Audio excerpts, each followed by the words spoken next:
Урматтуу жетекчилер, айтсаңыздар, эми ниети, жазылган инициатива абдан жакшы, туура болуш керек да. Бирок аткарылышы биздин мамлекетте көп учурларда мына көп эле мыйзам өтүп кетип атат, анан өткөндөн кийин реализациясына суроо болот да. Бул жерден акыйкат маселеси көтөрүлөт да. Анан деген конкурстан өтүп атканда кандай болот, ошакта кирген балдар кандай болот, мамилеси ошол судьи кто деген суроо да.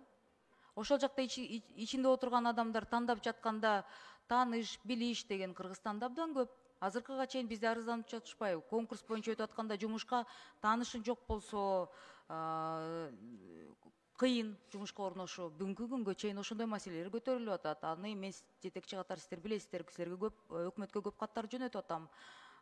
Бир майда чүйдө кемчиликтер болсо жумуштан алынып кетип атабыз деген суроолор болот. Ушундай учурларда мындай адилеттик, анан акыйкат маселесин кармалабыз деген кепилдикти 100% өзүңөр үчүн гана эмес, ылдый жакта иштеген адамдар үчүн бере аласыздарбы? 100% прозрачно болот, это хорошо. Но на местах исполнения 100% бир нарушение болсо, биз ошактан башыбыз менен ошо жоопкерчилик тартабыз, кетебиз дегенге президент да уят кылбайбыз, мамлекет да уят кылбайбыз деген жоопкерчиликти ким ала алат? Здесь вы понимаете, Асмурза, вопрос справедливости. Мне, например, задают вопрос вот на местах-то. Эльвира Чергалбековна, макул, у президента замечательная инициатива. Эта идея очень хорошая. Как будет на местах исполнения? Тяк ашылтап коюп туруп, анан ортодон деген өзүнүн жакын билиш тааныштын балдарын алып алышат дейт. У нас, говорит, на госслужбе очень часто такое происходит, дейт, при приеме на работе. Все равны, но кто-то равнее бывает. И здесь нету дискриминации, понимаете? Вот возможность на госслужбу, талантливые ребята тоже есть, но которые не учились в Акылмане. Вот эти два вопроса, которые сейчас вся страна будет ставить этому лицею. Урматтуу Эльвира Жалалбековна, уруксат болсо жооп берейик. Биринчиден, бул сурооңузда 2-3 момент боюнча суроо болду. Биринчиси эл үмүтү боюнча айтып кетейик. Бул реализациясы болуп атат, 3 жылдан бери иштеп атат. Албетте жыл сайын кээ бир маселелер чыгып атат. Анан жыл сайын механизми жакшыртып барылатат. Мисалы, ал жерде субъективдүү фактор да азайды, анткени объективдүү критерийлерди киргиздиңер. Мынакей билим берүү министрлиги бул жерде, урматтуу министр айымыз. Ал жерде эл аралык рейтингке кирген вузга тапшырса, тийиштүү профессия тапшырса, софинансирование утуп алса, ошондо ала алат деген маселе да. Албетте кээде субъективдүү фактор болсо, аны жыл сайын бир механизмдер менен жакшыртып иштеп келатабыз.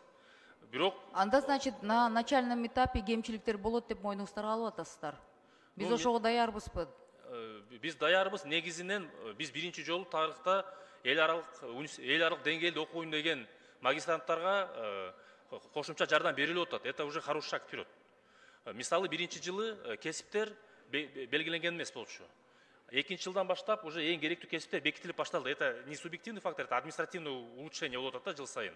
Бул биринчиси. Эл үмүтү боюнча ал иштеп келатат. Анан ой жакшы, эл аралык деңгээлде эл аралык тажрыйбаны билип, дүйнөлүк вуздарда окуп келген кишилер вне конкурсна резервке кирсин деген. Бул уже экинчи момент сурооңузда. Биз ошо вне конкурсун эле резервке кирүү механизм киргизип атабыз. Мисалы, ошо жогорку кеңеште, президент администрациясында, пресс секретарларда ошондой механизм бүгүнкү күндө эле бар. Негизинен мынакей бул жерде мектепке кантип өтүп атат деген маселе боюнча директору жооп берет да өзүнчө. Бирок жалпысынан жыл сайын бир 50-70 киши эле бүтсө, ашып кетсе 20-30 эле мамлекеттик кызматка барат. Это капля в море по общему количеству ежегодно поступающих на госслужбу. Ошондуктан мен ойлойм, бул жакшы эле механизм деп, акыйкат жагынан кантип лицейге өтүп аткан боюнча мынакей директор өзү жооп берсе жакшы болмок. Кандай жагынан объективдүү категориялар бар деген маселе боюнча. Жооп бересиздерби?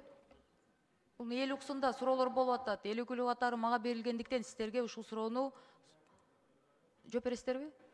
Микрофон сайып коесуздарбы, жооп бересиздерби? Саламатсыздарбы, Нурланбек Тургунбекович, урматтуу депутаттар. Мен Рыскулов Эмиль Казбекович, учурда Акылман президенттик лицейинин директору болуп иштейм. Өзүңүздөргө белгилүү болгондой, Акылман президенттик лицейи Кыргыз Республикасынын президентинин 2023 жылдын 14 июндагы номер 154 жарлыгында түзүлгөн жана 2023 жылдын 25 августунан баштап иштеп баштады. Учурда 1 жыл иштедик, 2-жылга иштеп кирип баратабыз. Кыргыз Республикасынын президенти 2023 жылдын 19 декабрында 343 жарлыгына ылайык лицей түздөн түз Кыргыз Республикасынын президентине баш ийет. Лицейдин жогорку башкаруу органы болуп көзөмөлчүлүк кеңеш эсептелет. Кыргыз Республикасынын президенти анын төрагасы болуп саналат. Акылман президенттик лицейинин уставы Кыргыз Республикасынын президентинин 2024 жылдын 6 майында номер 90 тескемеси менен бекитилген. Учурда лицейде жалпы 195 окуучу билим алып жатат. Булар 7 областтан тандалып келинген 3 этап менен биринчи, экинчи тур онлайн, үчүнчү тур офлайн түрүндө экзаменден кабыл алынды. Мектепте лицей интернат тибиндеги жатак мектеп болуп саналат. Башкача айтканда окуучулар, мугалимдер, психолог, дарыгерлер жана тарбиячылар окуу жылынын ичинде толук лицейде болуп, бири-бири менен үзгүлтүксүз байланышта болушат.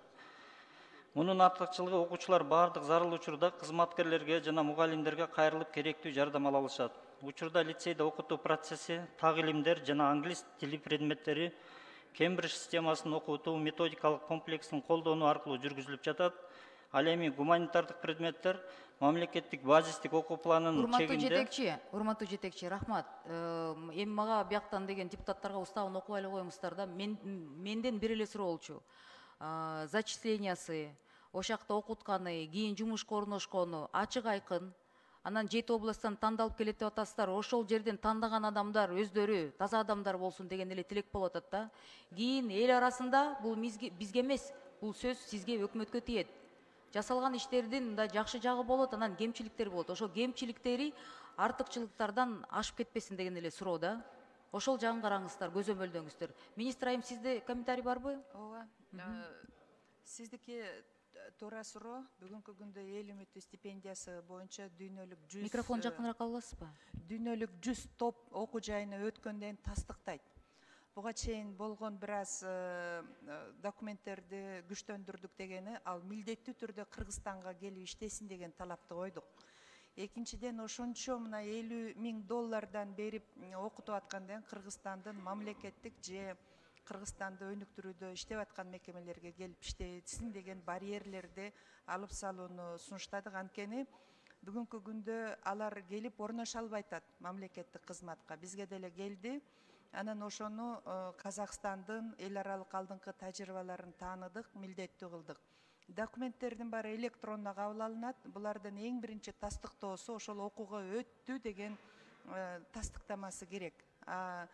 Анан экинчиден, биз ошол өлкөдө жашап, иштеп, кайра тапшыргандарды көпчүлүк учурда албай атабыз. Ал кайрылып келерине күмөн. Биз ушул Кыргызстанда окуган, иштеп жатып, ошол жерге барып кайра келүүсүнө милдеттүү түрдө ушул иштесин деген эрежени киргизип атабыз. Ошол эле учурда Ошол бюджеттен кеткен каражаттар кайра кайрылсын деген сөз болуп атат. Болбосо аны кайтарып берсин деп. Экинчиден, бул жерде жеке гана ошол магистратурада окуган эмес, ушул узкий тармактагы мамлекеттик мекемелердеги адистерди дагы окутуу, стажировка жүргүзүү жагы да каралып атат.